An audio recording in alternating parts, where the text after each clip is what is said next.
Fala galera, muito bom dia aqui novamente no Xiaomi Redmi Note 9. Eu vou estar ensinando para vocês como tá mudando o tamanho da sua fonte, né?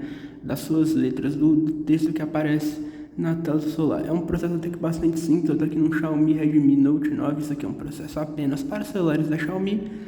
Dito isso, galera, bora pro vídeo. Vocês vão vir aqui em configurações.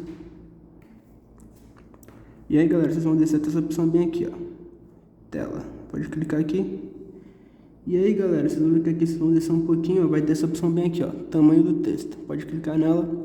E aqui galera, por padrão, normalmente já vem ativado aqui o G, né?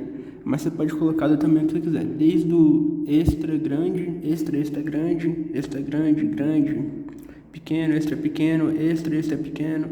Aí como você quiser estar ajustando. Eu gosto do G, né? É um tamanho até que bacana, até porque eu também gravo vídeo, então fica um tamanho bem bacana na tela.